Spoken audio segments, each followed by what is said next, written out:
Assalamualaikum warahmatullahi wabarakatuh. Perkenalkan, saya Elza Meningsari dengan NIM 23334079. Di sini saya dari Prodi D3 Keperawatan Universitas Negeri Padang.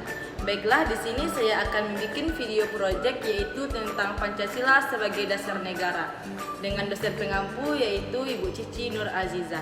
Selamat menyaksikan video selanjutnya. Mengingat pentingnya Pancasila sebagai dasar negara, apakah makna dari Pancasila menurut para bapak pendiri bangsa Indonesia? Dalam video kali ini, Hipotesa akan mengundang narasumber dari Geomedia untuk menambah wawasan kita tentang Pancasila.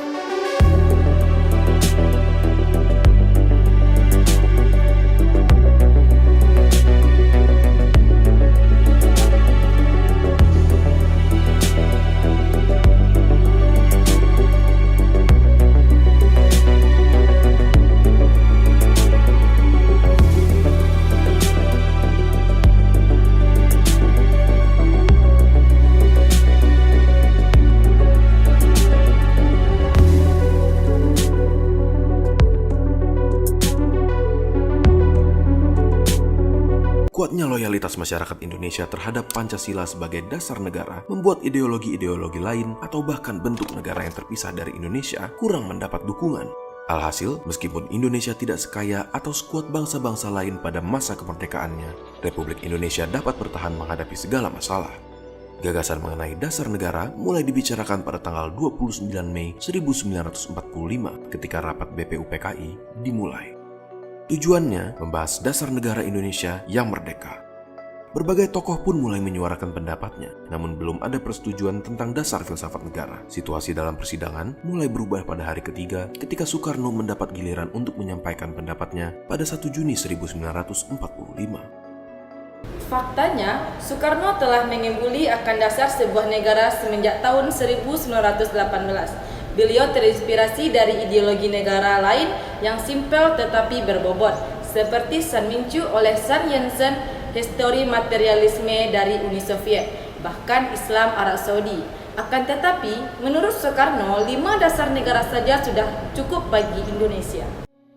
Prinsip pertama adalah prinsip kebangsaan. Menurut Soekarno, Indonesia harus berdiri sebagai sebuah bangsa dalam negara. Soekarno mendasarkan bangsa ini berdasarkan tulisan dari Otto Bauer dan Ernest Renan bahwa bangsa adalah keinginan manusia untuk bersatu dan atas dasar persamaan nasib.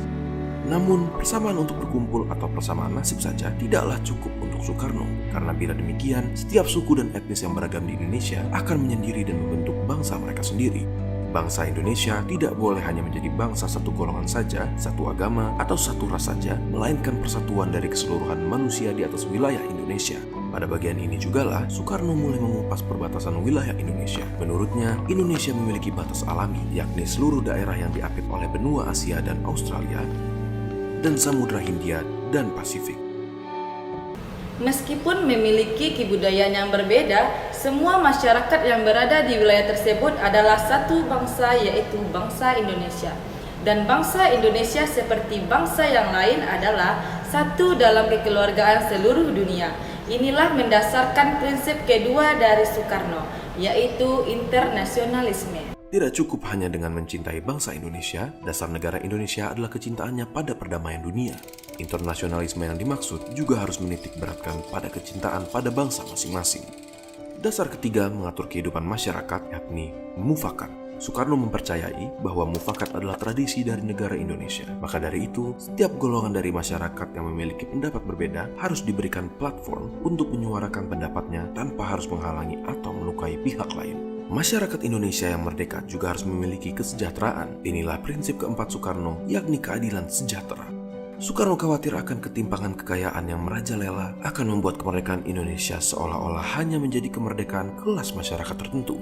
Maka dari itu, Soekarno menganggap kemerdekaan tanpa kesejahteraan sebagai nihil. Dan prinsip kelima adalah ketuhanan. Baik Islam, Kristen, Hindu, Buddha, hingga agama kepercayaan, bangsa Indonesia adalah bangsa yang selalu mengamalkan ajaran agama dan menyembah Tuhan. Maka dari itu, prinsip ketuhanan yang saling menghormati satu agama dengan yang lainnya adalah sebuah keharusan. 5 prinsip Pancasila dapat diringkas menjadi Trisila, dan Trisila menjadi satu, yakni gotong royong. Konsep dari Soekarno pun diterima oleh BPUPKI. Pancasila juga pernah memiliki kontroversinya sendiri.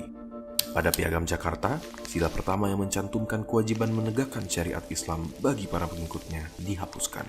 Awalnya, sila itu adalah suatu bentuk kompromi bagi kaum nasionalis dan religius. Pada 16 Juli 1945, Piagam Jakarta disahkan sebagai Mukadimah UUD 1945. Pada 18 Agustus 1945, beberapa tokoh bangsa mengadakan rapat non-formal untuk membahas kemungkinan pecahnya Indonesia karena keberatan akan sila pertama di Piagam Jakarta. Demi mempertahankan keutuhan bangsa, dilakukan berbagai lobi oleh beberapa tokoh nasional, yang salah satunya adalah Mohatta dan Ki Hajar Dewantara. Pada akhirnya, sila pertama itu menjadi ketuhanan yang Maha Esa dan Mukadimah UUD 1945 menjadi pembukaan Undang-Undang Dasar 1945.